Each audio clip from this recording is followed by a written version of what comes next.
you. Good morning. It is my pleasure to welcome you this morning. This morning we will have a panel session for 4.3, Education for Sustainability and Inclusiveness for People and Nature.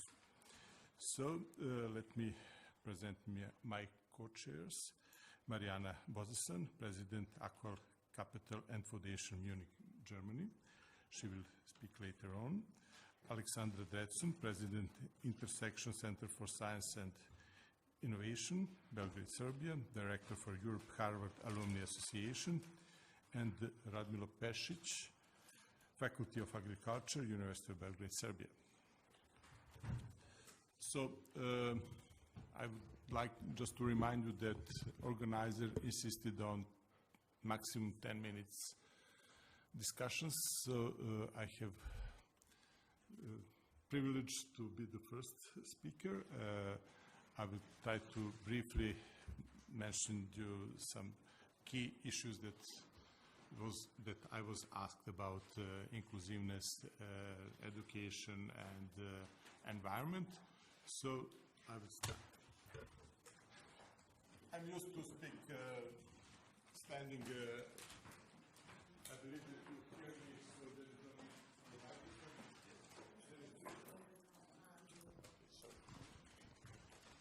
microphone. I'm Petar Bulat. I'm coming from the Faculty of Medicine, University of Belgrade, and Serbian Institute of Occupational Health. I will give you a short introduction, and then I will focus on the topic. I believe that all of you share opinion that education is the key factor for development of society. But if you look to the picture, we have education, which leads to employment. Employment leads to income, and income leads to proper housing, economic prosperity, and proper diet. And economic prosperity leads to the proper education. So we have one positive vicious circle. Rich parents could provide good education for their children, then they will generate more income, and we have vicious circle. And all these aspects also affects the health, because I'm coming from Faculty of Medicine, so I should mention the health effects as well. So societies through development and political debate decided on educational systems, which is the best for them. It could be public, private, mixed, but the question is the level of obligatory education. This is one of the very important topics, and the poor society is usually set up step this very low, rich one higher. So each of these systems has advantages and disadvantages regarding the inclusiveness, which is the key for prosperity. The idea of inclusive education is to include people who might otherwise be excluded or marginalized, such as those who have physical or mental disabilities and members of minority groups. I will present you a situation in Serbia. Levels of education of Serbian rural versus urban population. It is obvious that urban population has much more education than rural one, and the situation is even worse if you take a look to the slide on Roma versus other Serbian population. Roma population is less educated than other Serbian populations, and this is especially in the case of university degree. Roma with university degree is almost negligible, so it creates a lot of problems in this population. If you are looking for inequalities in access to education, which creates then social inequality and leads to social and political tensions, you will see that a line between education and unemployment is different. Unemployment generates low income. Low income generates poor housing. it will not generate economic prosperity, but poorness, and also it will provide improper diet and tobacco use, drug alcohol abuse. And it will create at the end a negative vicious circle. So poor families could not provide good education for their children, so we will have negative vicious circle. If you're talking about environmental impacts on the education, I will mention one very famous example of from United States. They had wooden houses and they use lead-based paints for painting the walls inside. And from 60s, lead-based paints are banned. But these old houses, they have, due to aging, there is chips of these old paints and the dusts in those houses. So the children living in those houses are exposed to higher levels of lead. And lead leads to problems in development, especially intellectual development. And the children with less intellect, they could not manage very good in school. So it leads to improper education. Then improper education leads to low income. And this then leads to poor housing. And poor housing means, again, these old houses with lead dust in them. So it is negative vicious circle of, and on this slide you will see poor housing leads to low education, then unemployment, low income, and then low income generates crime and violence, generates tobacco use, alcohol use, and also leads to the poor housing conditions. So the negative vicious circle is again closed. So at the end, education is a key factor for sustainable development of society, but it should be always kept in mind that only inclusive education is effective. In 21st century, it is unacceptable to have inequalities in access to educational institutions. We should join efforts in developing effective educational systems which will prevent inequalities in educational process and provide educational background for sustainable development. Thank you very much.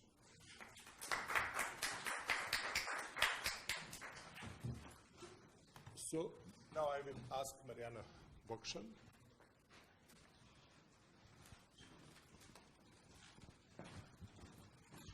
Thank you very much.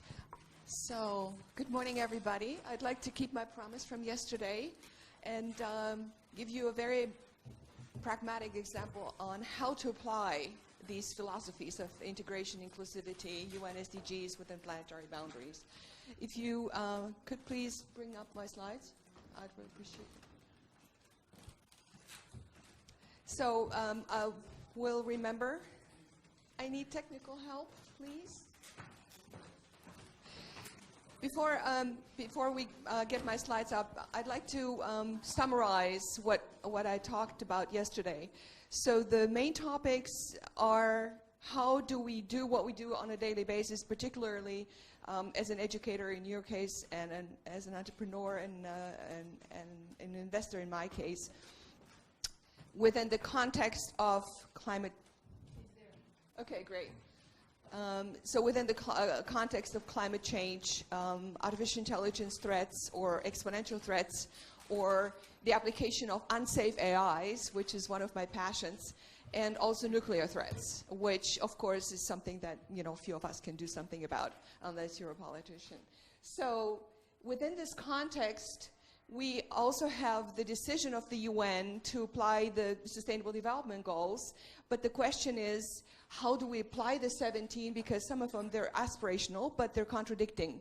If we focus on number one, as we did over the past couple of decades, like China, they managed to lift 30 million people every year out of poverty, and of course, at the expense of climate, because every other week, I think they started a coal plant, energy power plant.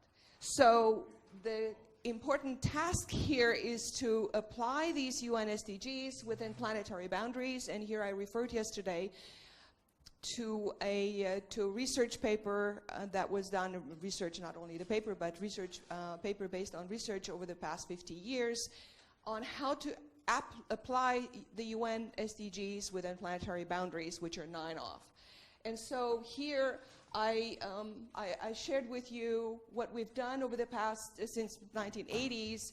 On the left-hand side, on the y-axis, you see the 9 planetary boundaries. So we left the green operating system and moved fast toward implementing more and more UN SDGs, which are represented on the x-axis. So here's the number of the UN SDGs out of the 17 that were implemented at any one time. So when we continue on this path, or if we continue on this path, which is what we're currently doing, then we will end up 2050 out of a safe environment, planetary environment, into an area where we won't be able to implement all 17, maybe 11. So what this Stockholm Resilience Center, they did, again, a projection based on data collected over the past 50 years. What happens if we go faster and the same way? We will end up with not more UN SDGs implemented, and we will not be able to get out of the unsafe planetary boundaries. If we try harder, we will end up in the same space. But they identified a smart way, and this is what I would encourage every one of you to look at and see how within your environment, your series of activities you can apply. So these are 5 of them, 5 transformational policies that informed my decisions as to how to invest, when to invest, what kind of applications I should support, what kind of entrepreneurs, what kind of ideas. So number 1 is accelerated renewable energy growth, which is what we do. Invest in whatever we invest, to make it sustainable. Number 2, how can we accelerate the productivity growth? We know now that the population on the planet will increase significantly, and we need to feed them. Number 3, new development models. How can we learn what was done right by China and South Korea and so on? How can we reduce inequality and redistribute wealth? This is something that all of us can do. And number 5 is investment in education. And in my case, how can we apply the UN Sustainable Development Goals within gender equality and in the entrepreneurial way? So given the fact that I'm a computer scientist, I do care about technology a lot. And yes, tomorrow's speed of change will make us look like crawling.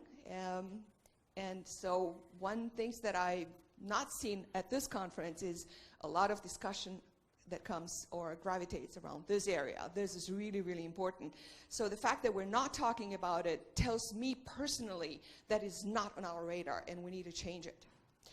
So what do I do? How do I apply these 5 things within my own activities to integrate the traditional investing that has been focused and still is? We live in a society that focuses on profit only, on one hand, and traditional philanthropy that tried to set off what's not done right, the for-profit only run, and the integration between these two, and what are the ways that we're looking on right now. So for instance, impact investing is on the horizon, and if you look at the way it is being applied, even there you see different ways: financial only or impact only, or financial first or impact first, which of course is, in my view, strange, because we need to do it all.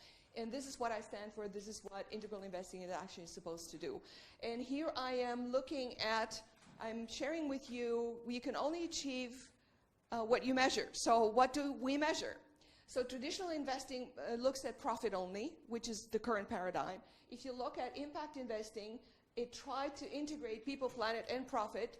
But if you look in detail, then you see that they either do social entrepreneurs, social only, or renewable energies, climate. And of course, the truth is the combination thereof. And in our little way, in our own family office, we are integrating integrating the people, planet, and profit by applying what I came across, what's called the integral model, Ken Wilber integral theory. And this is, of course, a whole lot of stuff that goes in there.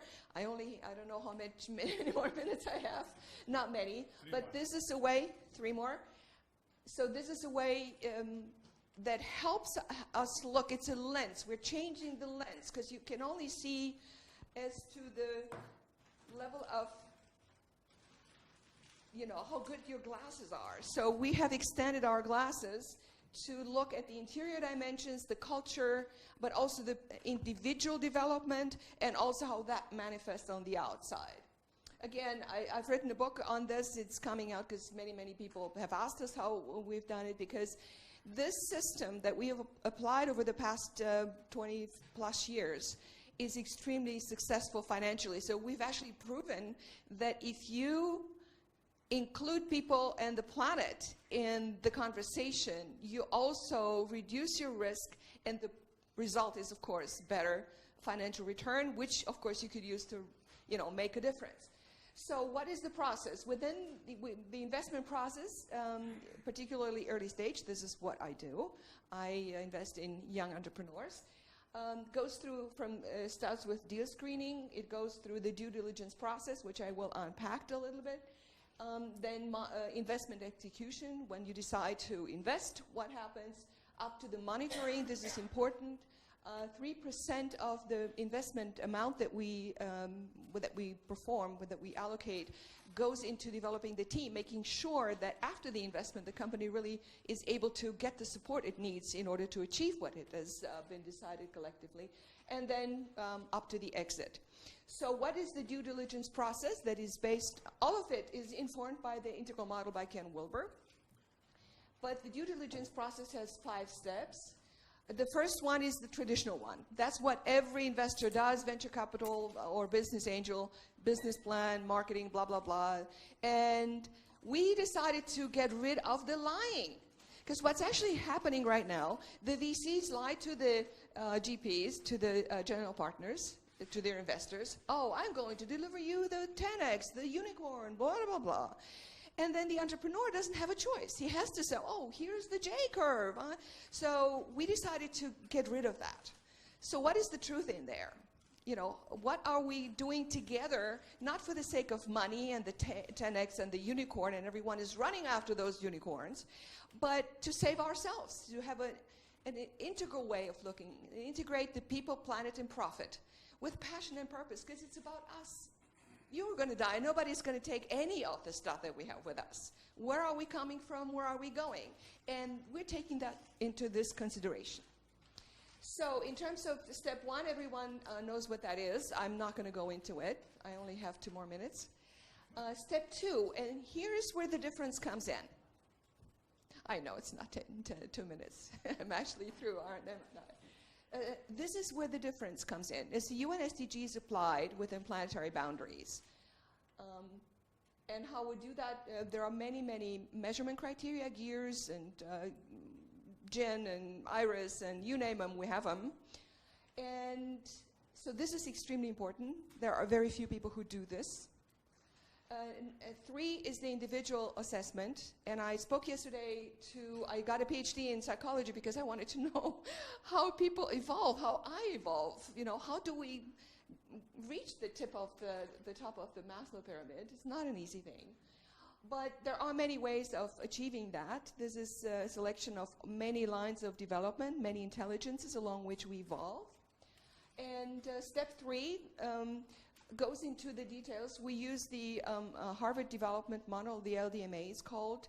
We also use the sentence completion test. We had Liora talk about yesterday about Suzanne Cook-Reuter's model, also Harvard graduate. We apply that. And what we are looking for, of course, is people who are evolved, who will keep their promises, because there's so many egocentric people who would tell you a great deal, but at the end they don't mean it. So how do you ensure that the promise will be kept? And so this is one model that I wanted to share. So we look for the top 3%, 3 to 4% of people who are showing up in terms of, with an idea and want to be funded. Then the team assessment, 80% of the risk of any investment is associated with the team. If the team fails, the investment fails. So this is extremely important. Here we also use a bunch of tools. And then we make our decision whether to invest or not. And with that, I'm actually done. Thank you very much. Thank you very much. And it was a very interesting presentation. Now I will ask Aleksandra Drecun.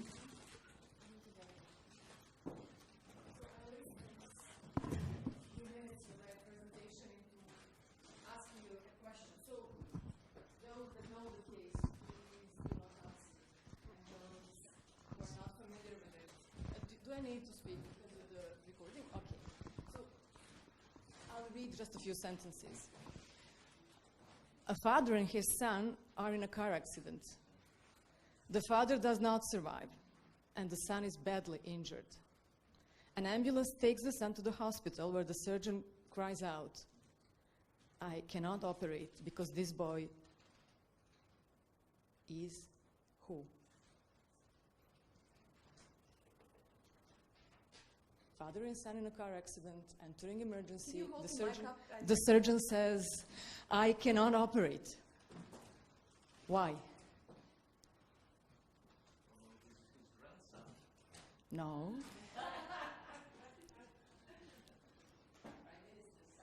No.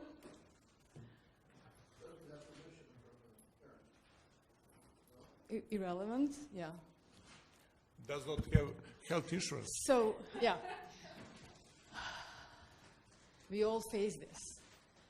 The surgeon says, "It's my son," and it's a she. She's a surgeon. Building on what Mr. Jacobs said before, it's crucially important to know ourselves, to be good humans, to be good citizens, to apply psychological knowledge, to learn about how we think, and to try to somehow overcome our biases. And we are not guilty of those biases because most of those biases are unconscious.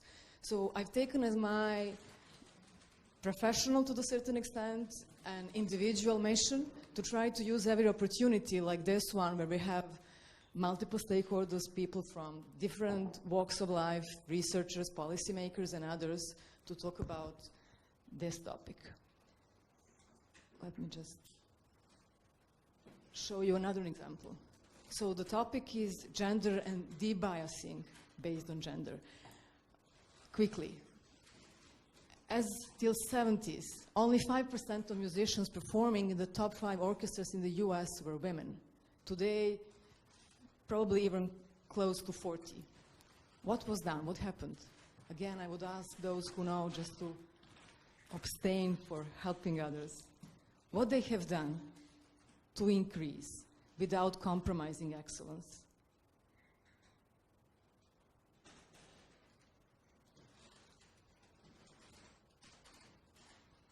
Anyway, we are in a closed circle and it's completely fine. We are all biased to a certain extent, so just use that hint. So orchestras in the US, then throughout the world, have started blind auditions behind the curtains when they invite new members to their orchestras. They just let them play behind the curtain. Recently, that has even improved. They ask them to take off their shoes. Because when I walk, you can somehow assume that it's a woman. So this wasn't very expensive. This wasn't too complicated. And it's a technical fix to a much larger problem. And I'm not assuming here that technical fixes are going to resolve all management and leadership issues, but this is just a teaser and a thing that we could perhaps all remember in making decisions, and in making decisions to debias ourselves, to debias our organizations, and eventually to help everyone grow to their potential, including in education.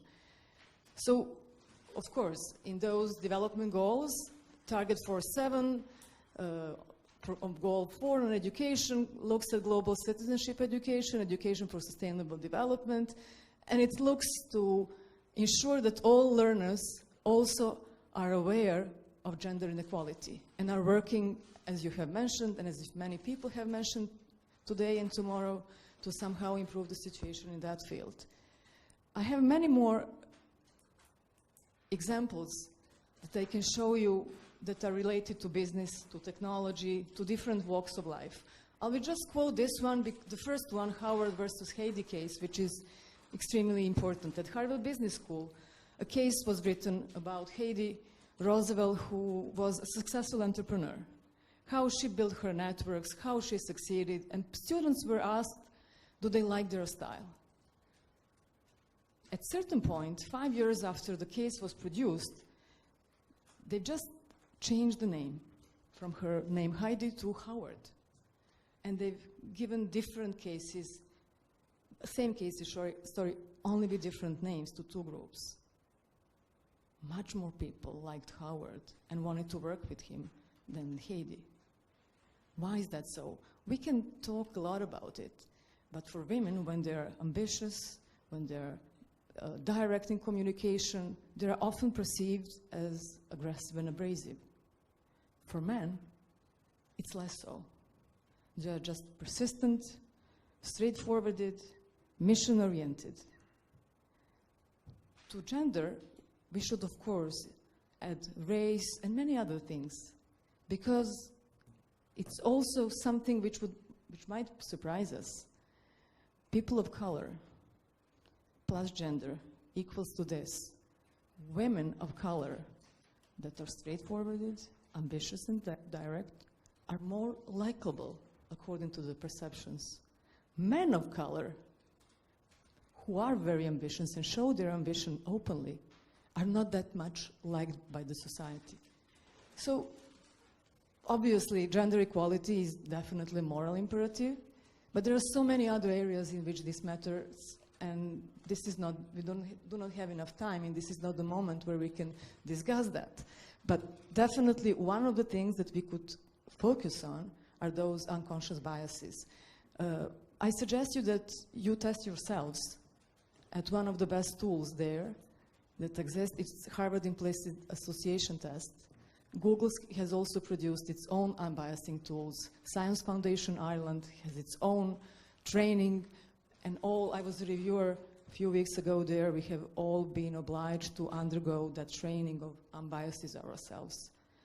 You can look at racial biases. One thing which was in particular interesting, at that world level study, Serbs came out as the least racial people of all the nations. Knowing our image, it's interesting and important to analyze that. We've been the part of the non-aligned movement. We're not exposed to that many people of different race and color. But there are many interesting things, and if you have time, please go there, test yourself, and learn while you are going through that exercise. It's extremely useful. So I'll skip what we've been doing in different projects at the European level, at the international level. I'll skip these goals because we have discussed them so much and many times. I'll just go to one project which I find particularly important. But first, I will ask you just to try to remember what needs and what can be done and what we should work on in the next probably decades, not only until these goals are fulfilled, because it's not going to be soon.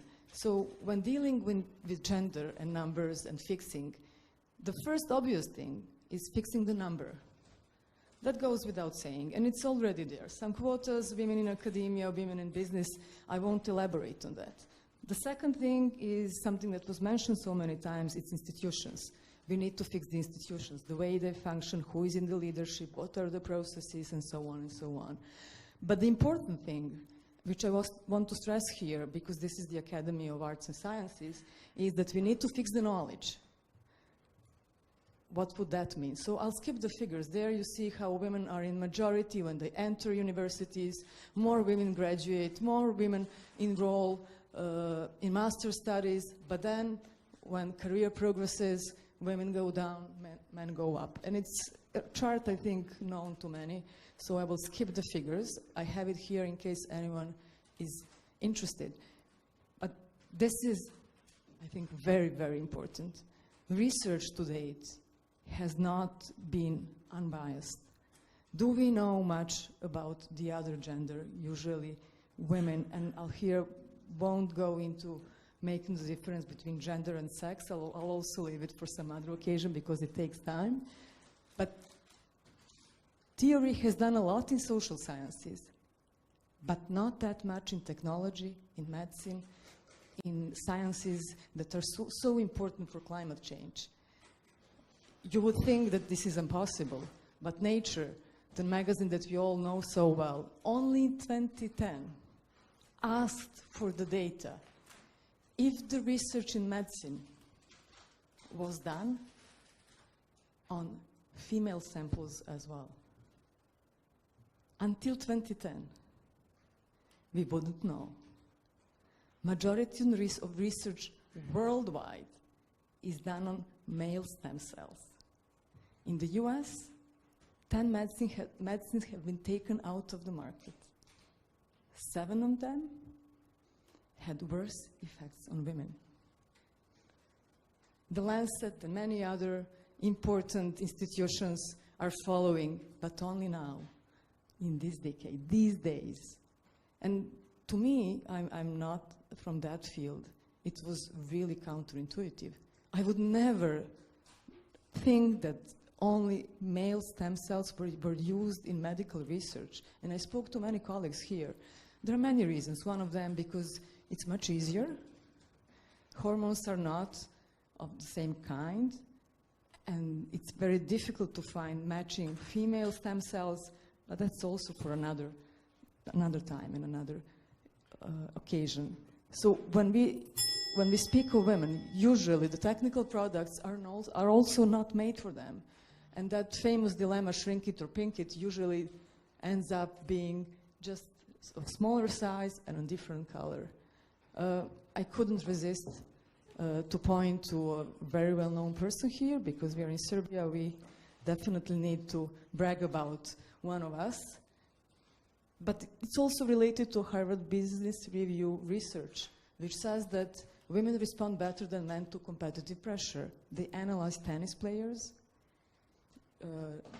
people who are in judo, and I'll just go to that final conclusion. Physically speaking, men are still stronger than women on average. But if you're talking about mental toughness, maybe in certain circumstances, women have the edge. And I'll leave you with this slide. It's an important, long-lasting project that is performed by Stanford in the US and by many of us in Europe through the European Commission Horizon Project and COST Project. It's on gendered innovations. There you can find different research papers and cases which look into health. For instance, for men, osteoporosis is also important for men, but it's usually not being taken seriously by them.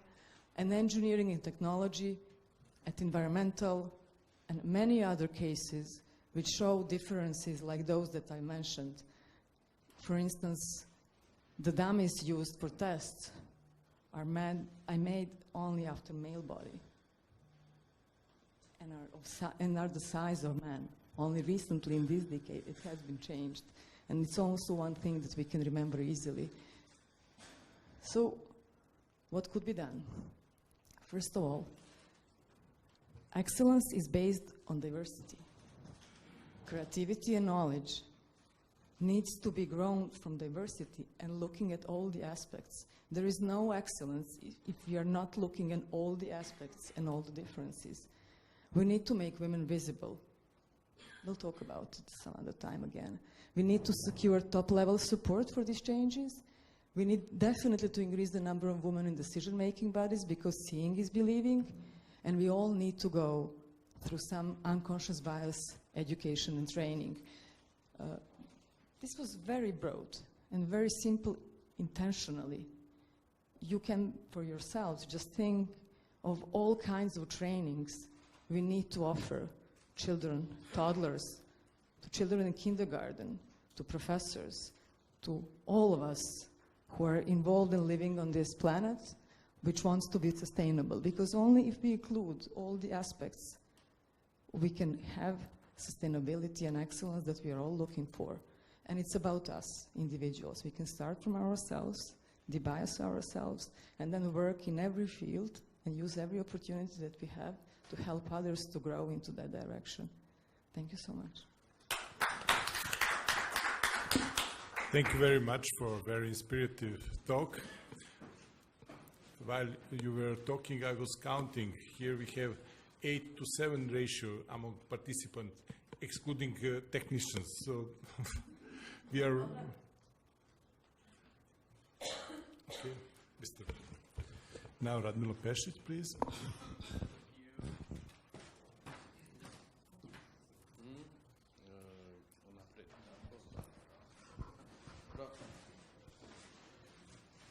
The topic of my presentation is about networks, network knowledge for the 21st century. Networks are a way of communicating, they are nowadays way of thinking and way of acting in modern times. Actually, network theory as a foundation of modern thinking started with the views of two prominent Hungarian mathematicians, Paul Erdős and Alfred Rényi. They started working together in 1948 and they developed a mathematical framework of functioning of any interlinked group of entities, so-called nodes, and the links between them, so-called edges. The later development of this theory enabled us to understand material networks, energy networks, and information networks, giving us a very powerful tool for comprehending nature and society. We are particularly interested in social and economic networks. Economy is a network by itself. It consists of producers, consumers, and their linkages. Markets are networks also.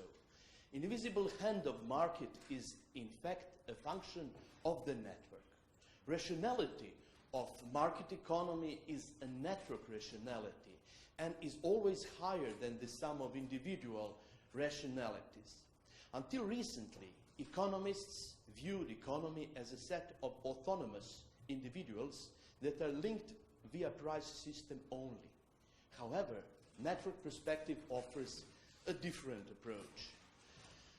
Our education system, therefore, should not ignore the fact that the more complex we are, the more we have to be interlinked. And sustainable development also is a network. It should be also treated in a network perspective.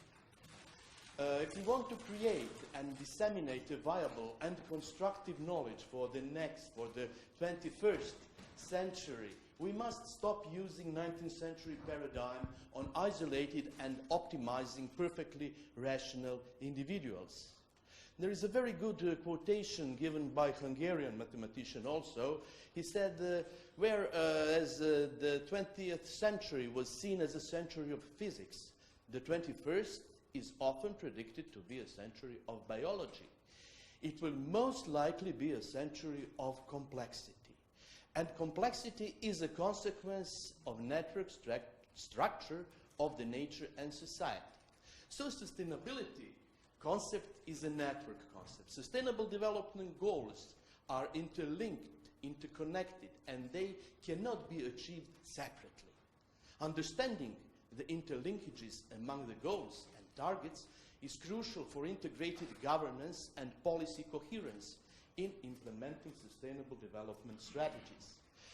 Here is a pioneering paper by Leblanc about sustainable development goals as a network and the targets which linked all together.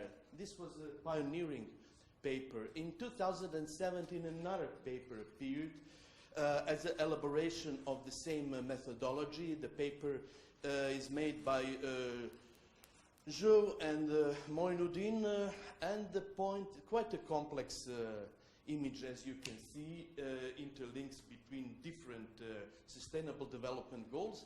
But the point is that this paper is focused on a number of Asian countries and their network of sustainable development goals and targets under their specific conditions, including India, China, Japan, Korea, and other countries. Networks are not only around us. Networks are sources of knowledge. In November 2009, an online open source platform called Climate CoLab was launched by Massachusetts Institute of Technology. Just 20 clever people launched this platform. The goal was to crowdsource the process of finding solutions for the global climate change. Now, this 10 years later, this network gathers more than 115,000 scholars. Most of us are scholars. We are interlinked in an effort to produce viable solutions on all levels using various types of knowledge, benefiting from a multidisciplinary approach. By now, Climate CoLab have produced, all the participants have produced and evaluated more than 2,000 proposals for how to solve many aspects of climate change: local, regional, national, international, global, problems of mitigation, problems of adaptation. And we are also expected to evaluate other proposals, not only to give our proposals, but also to give evaluation of other proposals that we feel that we may be competent for. And this is an example of innovative, productive, and efficient use of networks for the global scientific progress. So the point is, and my question is, how to educate students for it. There is a kind of network-based education. There is a concept of network-based educations, and sometimes it is said that teachers should serve as a network administrators. Modern knowledge largely depends on our ability to make networks or to join the existing networks. The more complex technology we use, less useful is our individual knowledge. So our ability, where to find knowledge, how to make network, how to be linked, and with whom is very important for the development on 21st century knowledge. But many questions still remain. How to motivate students to join the existing networks, or how to make new networks? Motivation depends on a simple relation between benefit of being linked, this is B, and it should be higher than costs, C, of networks. So benefit of networking depends on the value of network, and value of network, V, equals n number of nodes, number of components of network on n minus 1. The more nodes are, the greater is the benefit of network. The more people are on the internet, the greater is the benefit of the internet. The more people are on the Facebook, greater is the benefit of having access to the Facebook. On the other side, we have costs of networking. We have investment costs needed for creating networks or joining the existing networks, paying certain fees for that, and operation costs of maintaining linkages between nodes. The problem is not only how to motivate students, but how to teach them how to behave in a network environment. There is a problem of trust, how to find adequate sources and adequate information networks, how to comprehend the network goals. Is the network oriented towards good or bad goals? It's a matter of morality. How to recognize the network structure? It's a matter of complexity. How to communicate with other network members, nodes? This is a matter of social skills. And the very important question, is there an authority on the network, and who is the authority? Many more questions are to be answered, but networks are and will remain being a crucial component of the human existence. Networks are all around us, and we must be prepared to obtain the greatest benefit from networking. We have to try to avoid all traps of networking. So educating students for the interlinked world is the only way to achieve sustainable future for the mankind and for this planet. References are here. All the questions are welcome. Thank you for your attention.